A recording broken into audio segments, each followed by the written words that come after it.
Commander, if I may. Paul Bravago. My question is really directed on the issue of the piracy problem that we're talking about. I understand that there is one area where there are private security companies operating. But my question is really, bearing in mind that the Navy, quite clearly, and it's well recognized, developed a very successful counter-terrorism strategy against the LTT's sea tankers. Do you not feel that, looking at the wider naval policing issue, that the Sri Lankan Navy couldn't have a role to play with the EU missions and other missions in combating piracy in the Somali areas? Because it goes back also to the other point that was raised by, I think, one of the other speakers, that in developing that as a platform, would that not contribute in terms of promoting the positive sides of the international help that Sri Lanka could give in assisting world trade and combating piracy? Well, I guess that's something we can do, but recently I was told the Sri Lanka Navy consumes about 21% of the oil imports to the country. So if you want to deploy a ship at sea in that area, the cost, the logistics would be enormous. And actually, if you look at the ships which are under the EU, deployed in the Horn of Africa, you know, they have large merchant fleets operating through that region. Whereas, I mean, unfortunately, we don't own that many, we don't flag that many vessels. So our concern is basically the trade carried by other ships to us. It's not really our own flag vessel. So therefore, most of the ships, whether it's Indian, Chinese or Russian, because they have a large fleets crossing that area. So they have a real interest to guard that area and to conduct convoys, whereas we cannot afford to do that, to deploy a ship. Of course, we do deploy in between, between Maldives and our country to prevent anything filtering further. So we are doing what we can do, but deploying a ship is a great thing, but the cost of it, the logistics of it is enormous and it's huge. So how economically viable that option is the problem. Thank you. My name is Ranjit Sandira. I was in fact in charge of the Bay of Bengal project, the previous Bay of Bengal project. In order to reduce destructive fishing, we tried to introduce purse seine fishing, which unfortunately was banned. It hasn't been reintroduced again because it is far less destructive than trawling, cliff net fishing, and deep sea.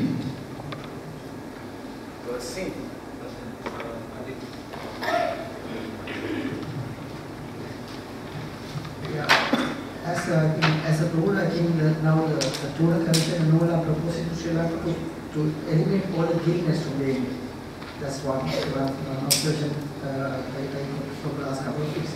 And the purse seines should be operated in deep areas. And those purse seines should be operated in deep areas, but in the system in Gulf of Mannar and Bay of Bengal, the Gulf of Mannar and Bay of Strait, the maximum depth is 12 meters. So they can't just encircle the fish school, but the net is again going to the bottom, touching the bottom. When they trap the net from the bottom line, then again the damage is happening, but less damage. But the person is not suitable for those areas, especially in the areas we are focusing, the Gulf of Mannar and Coke areas. But other areas is okay, but now the UN and the EU and those are now proposing to eliminate first gill nets from the ocean slowly and introduce the long line instead. So again, this is sure. Actually, during the period of last 1 month, we have arrested about 250 purse seine nets.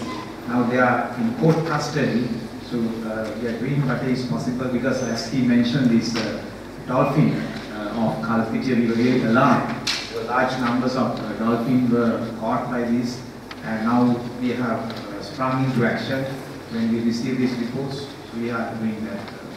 Commander, you can't do it. It's water fishermen.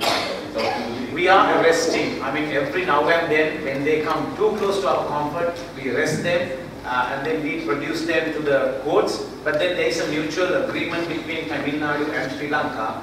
You know, they are not going through the whole legal process. So we arrest them and we send them back. Yeah, they go back. And similarly, our fishermen poaching into the Tamil Nadu waters are also sent back pretty quickly. But if they venture into Andaman Nicobar, they stay months there.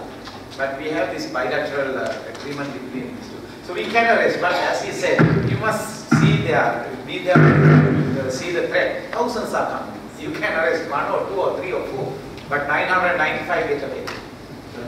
Once you release it, they come back again? Yeah, they come back again because we return with the boat.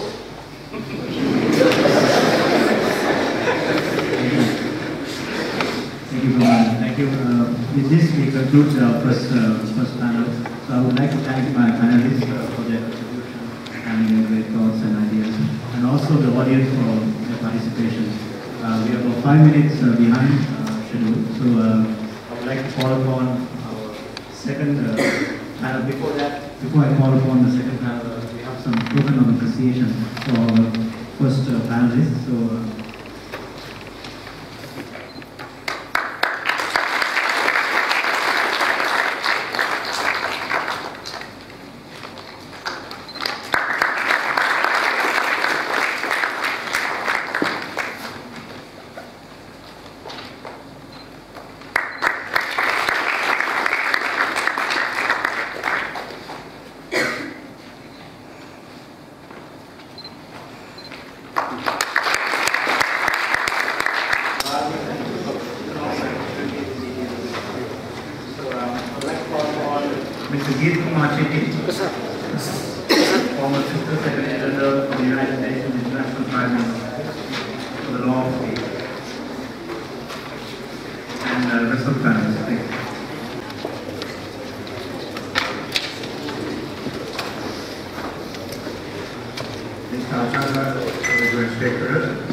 It's a real pleasure to address you today.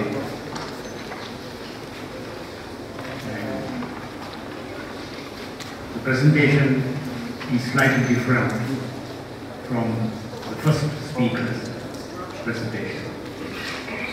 I thought I'll take you back in time when we are talking about the changing environment of our reef. Reefs began about 2,000 million years ago, and they were not built by corals. They were built by bacteria and algal colonies. Limestone reefs appeared about 500 million years ago, and these were also not made by corals. They were made by a sponge or archaeosaurs. And there had been periods of extensive reef development and periods of low reef development, and sometimes near extinction.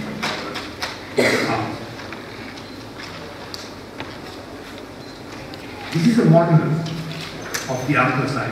It was a sponge-like animal, 10 to 15 centimeters, that built reefs 500 million years ago in the Cape. Let us look at continental drift, climate change and reefs.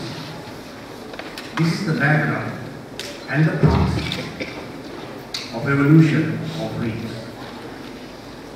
So 514 million years ago, the world looked very, very different. All the land masses were stuck in the south, and there was this big ocean. And then 458 million years ago, this land mass began to break up,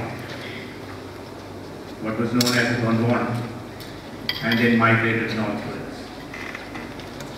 And as it came into the tropics, reefs began to come into existence. And the Middle Silurian period also had quite a lot of reef development. And in the early Triassic, you will see Pangaea, and there was this Tethys ocean that built up a condition where it was conducive to the development of reefs around here. So that's where most of the reefs, as we know today, took foothold. So the corals that we know today actually began about 250 million years ago. Before that, there were other types, what were known as Cadulet and Rugose corals, but they were not real things that we see today. They look different. So in the early Jurassic, also reefs did very well. Then came 94 million years ago, a period where, as you can see here, the India was here. So then it began to migrate northwards like this, slowly going up, approaching the tropics. And then after a little while, this Tethys Sea got cut off. And then Arabia met the Asian landmass. And at that time, just before that, the center of diversity of corals was in the southern Europe. As you don't think of southern Europe as a place where there was coral diversity. In the Mediterranean. And then part of that migrated onto the Caribbean region. And then when this Tethys Seaway got cut off, the conditions changed and everything died in the Mediterranean. And then the center of diversity remained in the Caribbean. And then at that time, there was also a flow of water from the Pacific into the Atlantic. Little by little, that also got cut off. And complete separate stock of corals evolved in the Caribbean. So today, if you look at the diversity of corals, you will find that most of the families are there in the Indo-Pacific and in the Caribbean, but the species are completely different. What's found in the Caribbean is not in the Indian and the Pacific.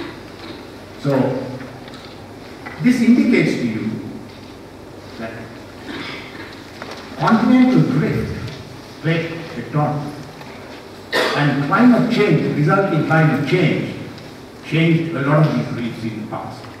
Over the millions of years, they came, they went, they came back again, and so on.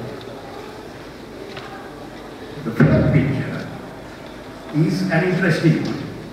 We are going to come together again. There's a prediction. In another 250 million years, the world's map would be like this. What happens to the area around us? We just become trapped in a semi-enclosed sea. That's where we would be, basically. So you can see India there, and this is going to grow up. everything around here is going to be those oils. So that's the nature of the world.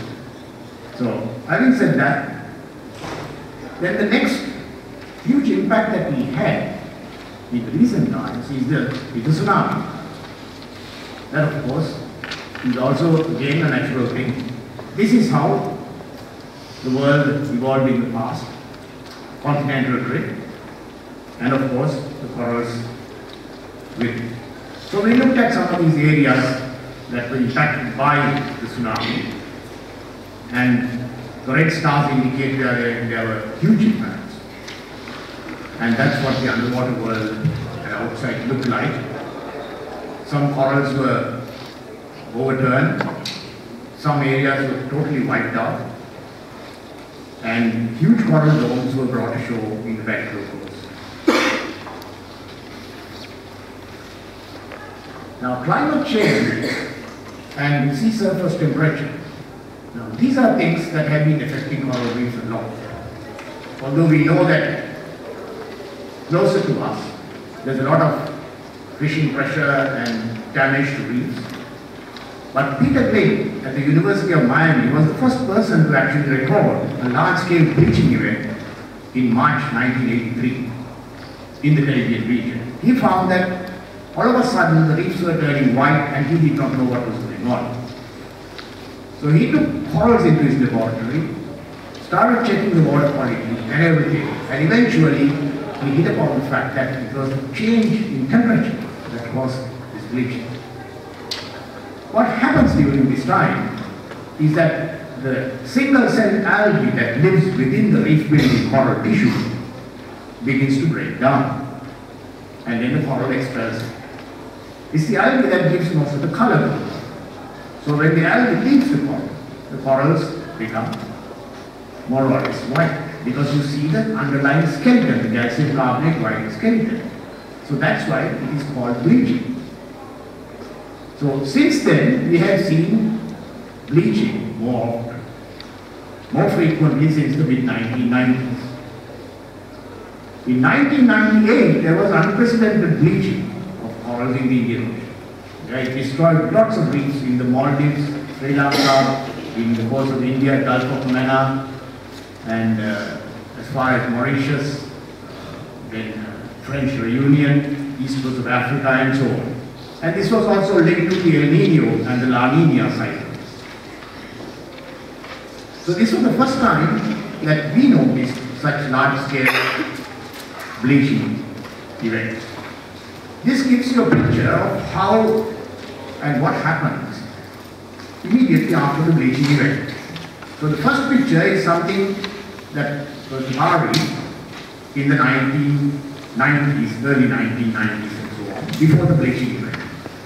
Immediately after that, everything was dead there, and algae took over. And that's the second picture, with masses of algae. And when I looked at it at that time, I wasn't sure that it's going to come back at all. But by 2009, you see fish have come back. There's more coral. And by 2011, there's a lot of coral now, right now. That's where all these people go to sea right now. They take boats and go out to see dolphins, and on their return journey they stop at the bar to see all these corals. But many of them don't realize that it was covered in algae a few years ago. So let's look at the temperature. The temperature anomalies of May 2010, I was in Trincomalee at that time. The 2 degrees Celsius increase around Sri Lanka caused extensive bleaching in the Pigeon Island and also in the Dutch. I hadn't time to look at other reefs, but these two places, as the two pictures indicate, they were extensively bleached. Then I followed the pattern in the internet through the NOAA site, National Oceanographic Atmospheric Administration of US, that puts out these maps called SST maps, sea surface temperature maps. So in January 2010, there was no red area around Sri Lanka. Basically, If it is white in these maps, it says there's no stress, no temperature stress. Green, watch, can happen. Orange is the warning. Red is alert level 1, then the darker red is alert level 2. So by February, 22nd of February, a lot of large red areas have begun to appear south of Australia and also around South Africa. It increases by March. By April, there's more red patches around Indonesia. So that means bleach warning alert 1. Reefs are going to bleach. So by 15th of April, we still haven't got red patches around us, but there's slight in the Bay of Bengal. But by 4th of May, there are more red patches in the Bay of Bengal. And at that time, it is the height of the good season on the east coast. No waves, calm sea, monsoon on the west coast, but not much wind on the east coast. So the water warms up very quickly. Then you can see by the 20th of May, there was a huge red patch just next to us. And that's exactly when I was there. And I saw the bleaching in the Pigeon Island and the Dutch Bay. They haven't recovered yet. I went there about a month ago when we collected some specimens for the new Maritime Museum that was opened there. And I had the opportunity of looking at those places. They haven't recovered. Most of them are now covered by algae. And interestingly, a few days later, 10 days later, that heat wave was gone. And it has gone to the coast of Pakistan. So that's how things happen in the marine environment. That's the larger picture. So some corals during that time was interestingly bleached while others were not. Why is it that the others were not bleached?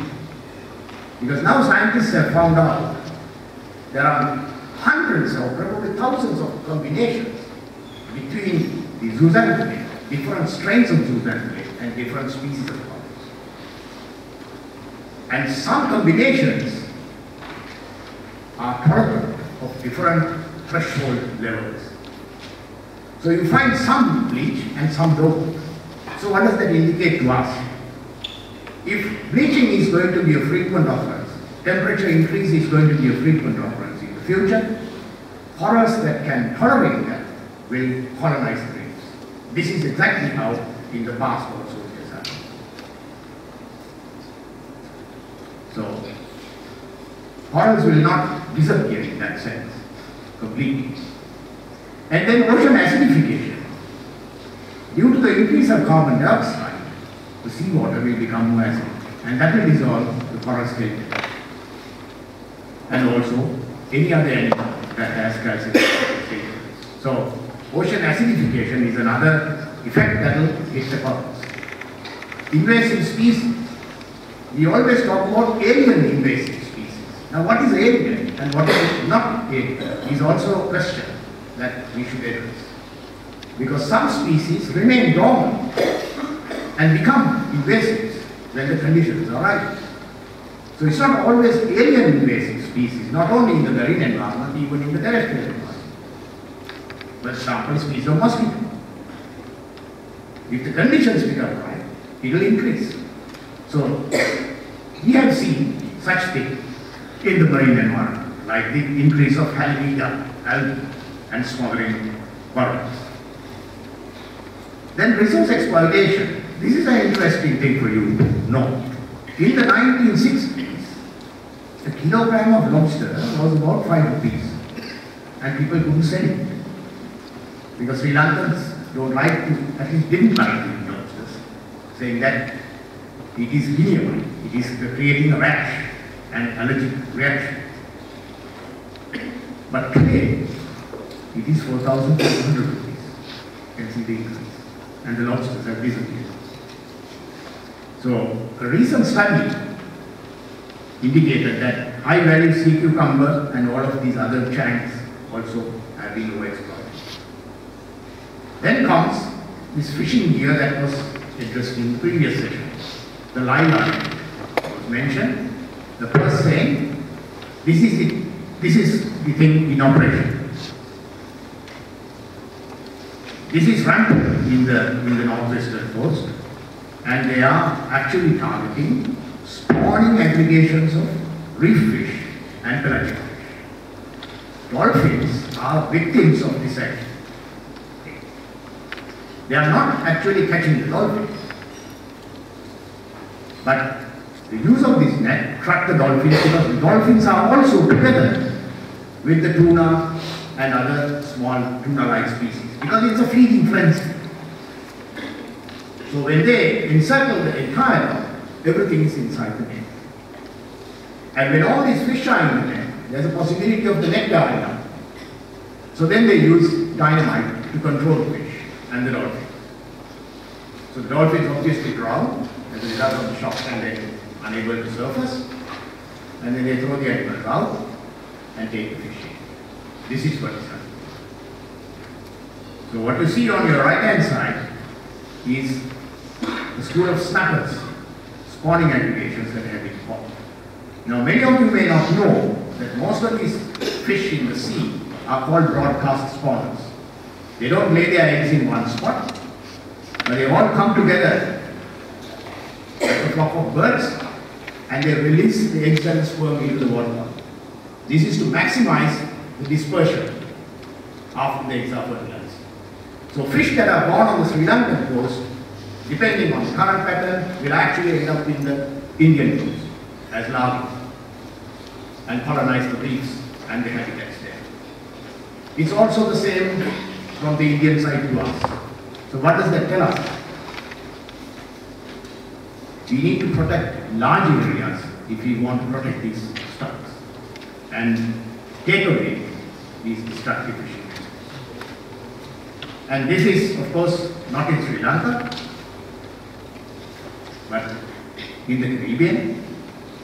In 1957, what they angled and caught. Little by little, it got reduced.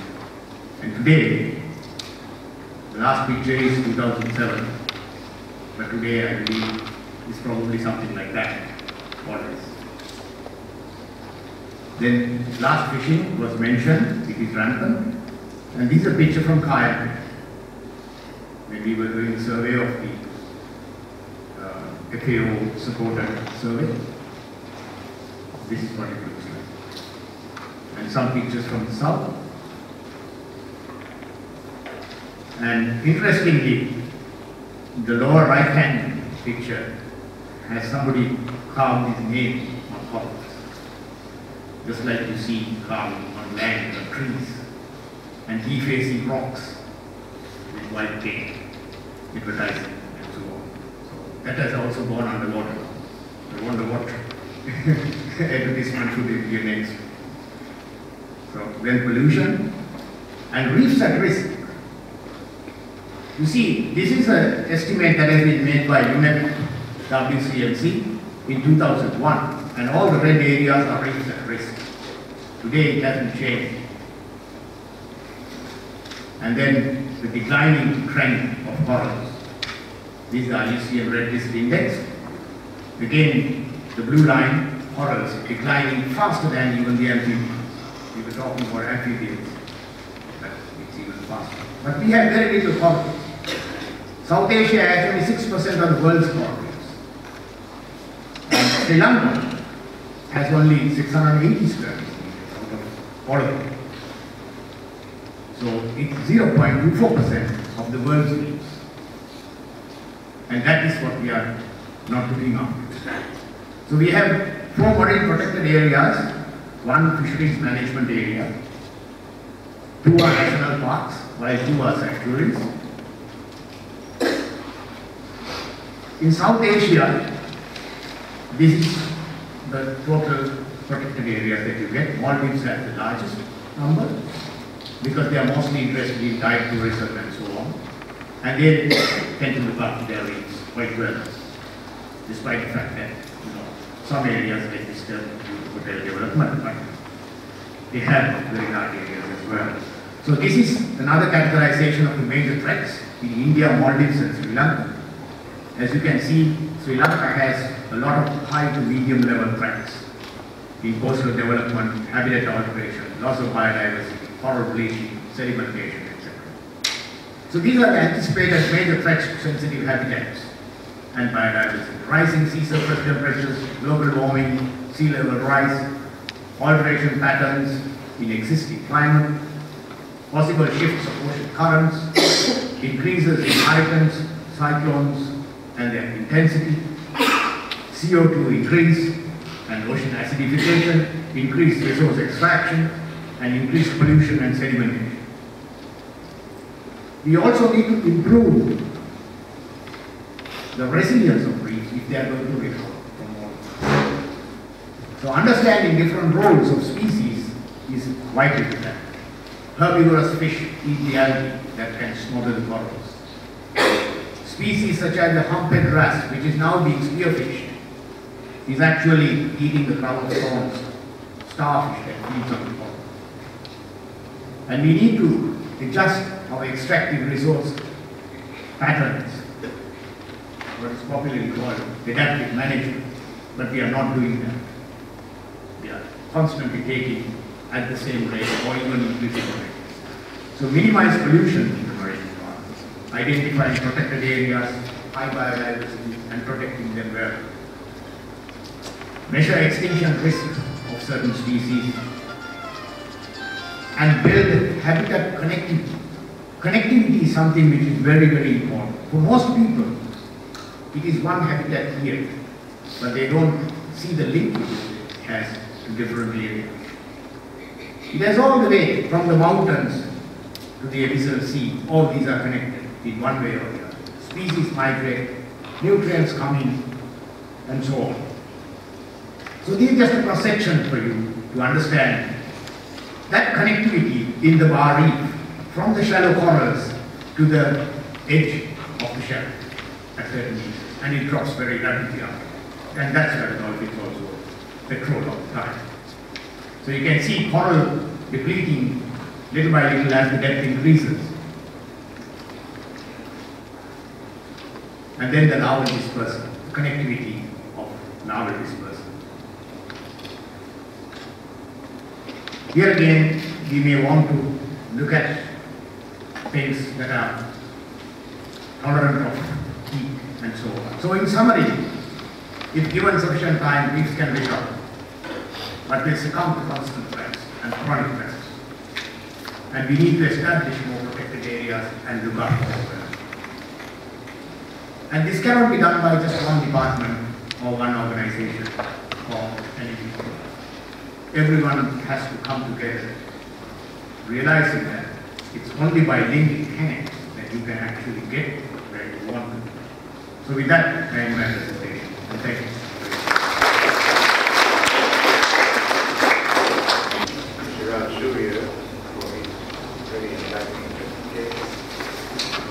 Now call on Mr. Dilip Watcher, former economic officer of the United Nations, Economic and Social Commission for Asia and Pacific.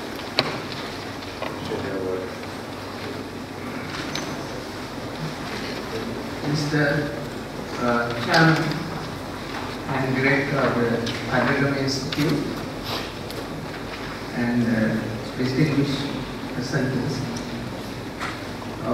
Ladies and gentlemen, I would like to very briefly talk to you about a very important subject that's getting more and more in vogue. People want to know what is happening. And I don't think most of the people know exactly what our non-living resources are.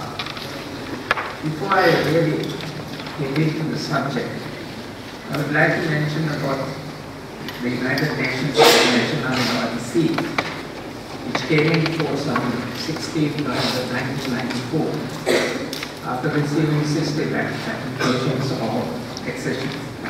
Sri Lanka ratified UNCLOS on July 16th, 1994 after signature on 10th December 1982.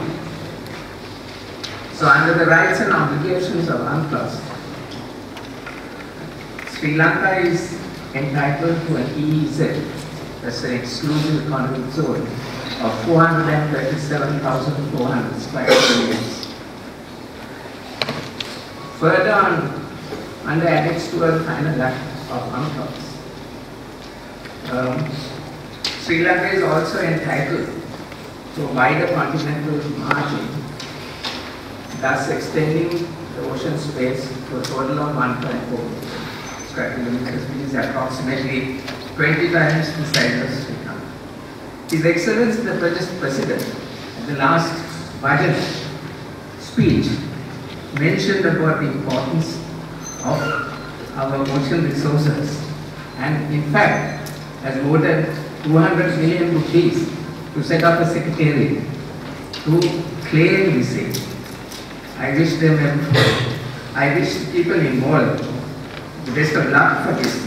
But since I have been following this process for the last 10 years, I have my reservations. I will touch upon the non-living resources of our vast ocean space, and I will group them into two major categories. First is the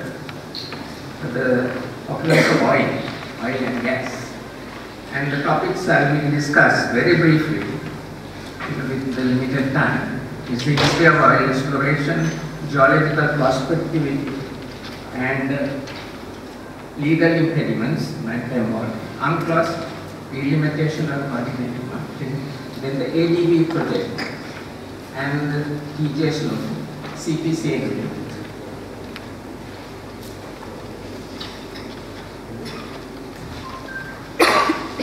History of oil exploration, which I think the present generation is not interested to begin. It started actually in 1950 with the aeromagnetic survey which one line was drawn across the Jaffna Peninsula. Seismic survey was carried out in Jaffna, Mannar, Coquelin areas, and by the Compagnie Admiral de Geophysique of France in 1968, that's 10 years. Gravity survey was done in 1970, covering the whole island by the Geological Survey, where I worked as a geologist for over 20 years, with experts from New Zealand. Sediments of 2,000 to 4,000 meters were detected in the Jaffna Peninsula. There is a very important area that people have missed.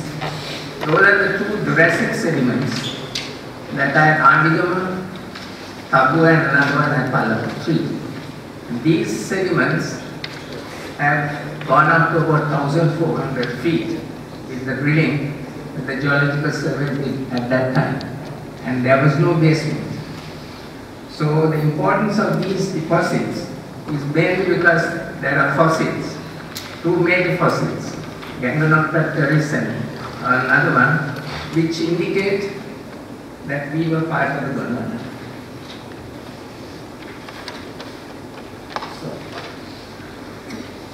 Very briefly, I'll discuss about the lease of round blocks and 2 and closing of bids, and the 6 bids that were received for 3 blocks. The 3 blocks were block 2, 3 and 4. Unfortunately, I have no map to show you where the blocks are. Block 1 was reserved on a nomination basis for India, which was not taken by them. Block 2 and 3 and 4 bids were received, 6 bids were received. But someone advised the government that we should evaluate only block 2.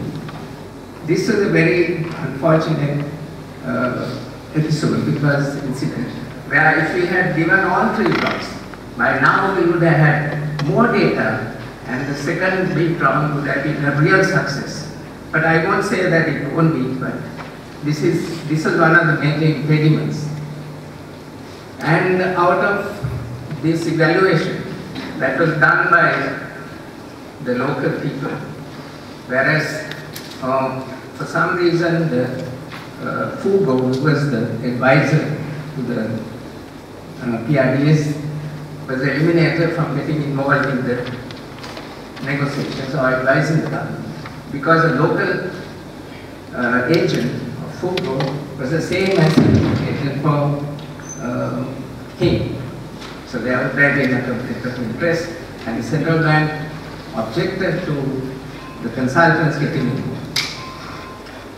Right. Now I get on to the Model Petroleum Resources Agreement, which is copied from the new exploration licensing policy of the Production Sharing Contract 6 of India. It's a word to word. The exploration period is 8 years. 3 periods, that's 3, 2 and 3. We have finished the first period. We have got on to the second period and we will be starting their activities very soon this month. The relinquishment after the 3 years, after 8 years will be 30%. So the land that has been allocated will be, they will reduce it to 70%. Then they have an option of proceeding to the next phase. After each phase, they can proceed or they can call it a day and close this. But as you know, KN India and Sri Lanka has now decided to go for the second phase. The minimum work program is there and they have to carry that. The PRAS, Model Petroleum Resources Agreement, development license is for 20 years. Protection of environment is there, that is slush fund for US dollars 28,000. Exploration dollars 50,000, development dollars 100,000 on a production basis. Those are actually for the environment. EIA is required. Currently I know that Narayan's carried out an EIA. Recovery of cost petroleum, that's on a formula. Exploration per block, that's 100% exploration costs have to be recovered. We have what is called a non-ring fencing, which I don't want to get into the details. The MPRA has a management committee of 3 by the operator, 3 by the. And this is not provided in the Petroleum Resources Act, which has been amended, and I'll mention the key areas that the amendments are there, that there are the amendments. Period of 2 years, declaration of commercial discovery. Because after the third phase, you have a period of 2 years to declare that there is a commercial deposit. And the submission of a development plan should be done within 180 days. Exploration license to development. Additional exploration and development costs related to one area only is allowed, that's ring fencing. I explained. The total recoverable cost is 70%. Production sharing, petroleum, that's right. Getting their petroleum is the ratio between net cash income and investment. That is biddable. Income tax is 30%, but what happened was the KN went to the BOI for the tax holiday. PRD's statutory duties should be spent with additional staff, that's what has happened. I'll come to that later. Administration in accordance with contracts in United Nations, arbitration. And the contract, if there is a dispute, they will arbitrate on that.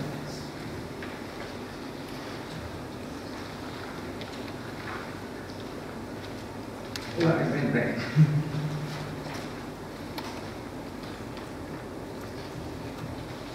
Yeah, those are the blocks I have got. You can see the northernmost block was given to India on a nomination basis. The southernmost block is block 8, is reserved for China. And those are the 3 blocks that are put, but only block 2 was actually put on beat.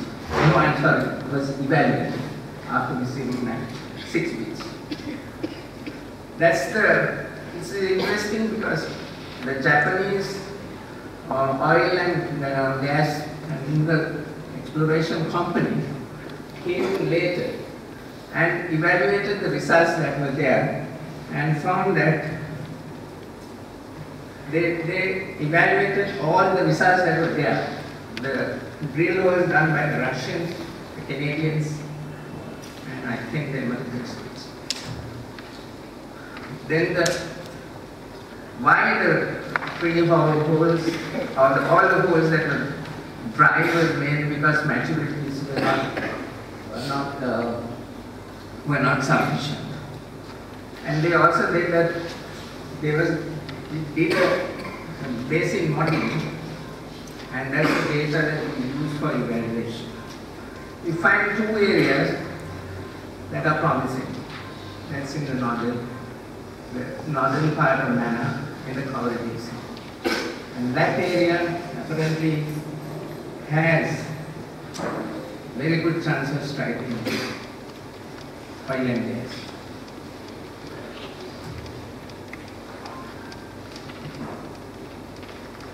That's the situation where they did the modeling, and you found that there are the gravels and hosts, that's the crest and crust.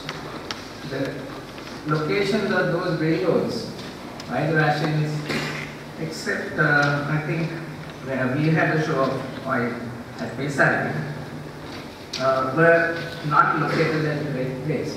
So they did the modeling and they identified or located the railroads that should have come. And those holes apparently would, according to that analysis, would give us hydrocarbons. That's all. Then these are the conclusions. So they say possible reasons for the dry wells.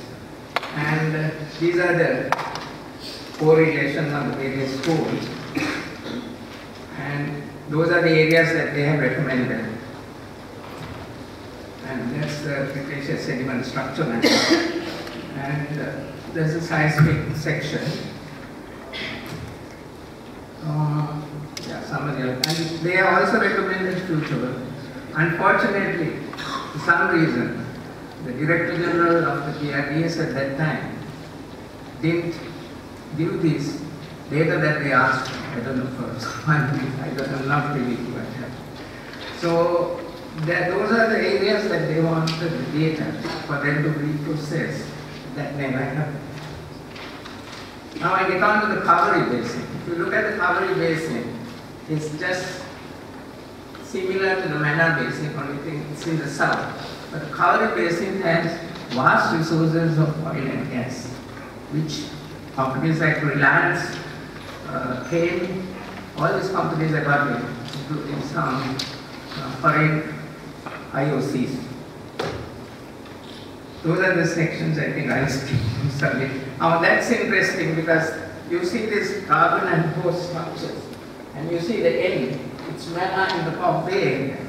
So what we really have missed is going through those sedimentary structures, because for an oil reservoir, for oil to accumulate, there should be a reservoir, there should be a trap, and there should be the host, which is mostly sandstone.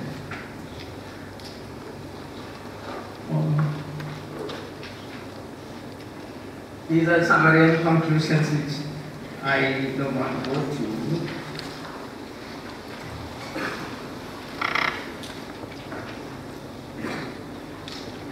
I'm sorry, I have to go back. Now I get on to the minerals. That's the diagram of the Bengal sea sand. So that is a big report by Professor Kare, who was working in Sri Lanka, and he was very closely worked with Nara. I don't want to go through that.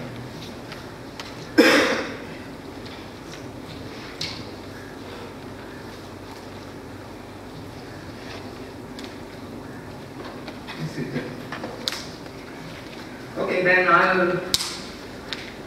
I have got a few thoughts.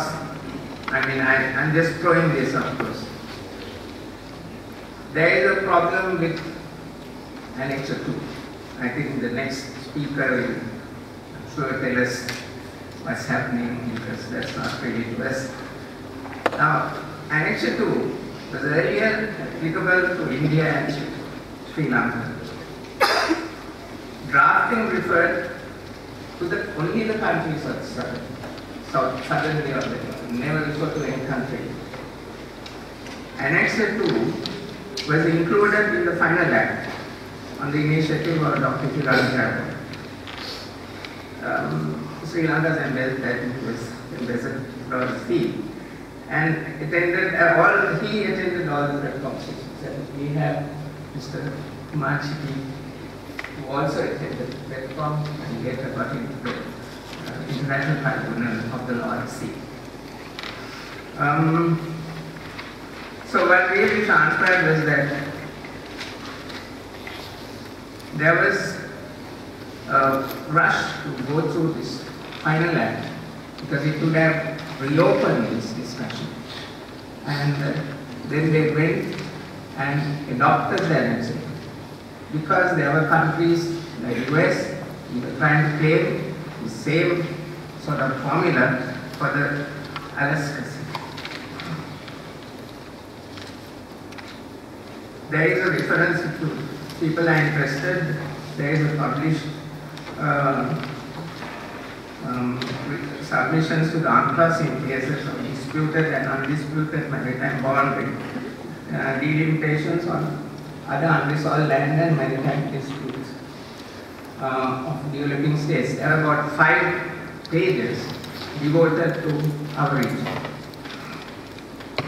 This issue of this natural prolongation came up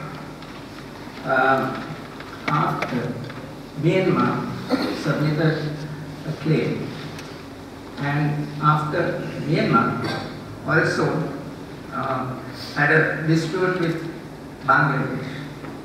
Now, another point on this natural prolongation, the point is the natural prolongation, because the shelf, the land area should extend to the shelf. But as far as Sri Lanka is concerned, there will be a gap. But if anyone reads the judgment that was given on this dispute, Bangladesh and Myanmar, they are, I think, I'm not an expert on this, like people like Mr. Kumar Chitty could quote this and get over this impediment of the problem of natural prolongation. Finally, I would like to make very important point. I have been following what's happening since coming back in 2003. I find that there are so many institutions, universities and other institutions that are working in tight compartments, and there is no proper national program where all can contribute and achieve what we want to find out whether our area is a pot of gold. So I firmly believe that such cooperation will definitely give results, but it should be done without any external interference.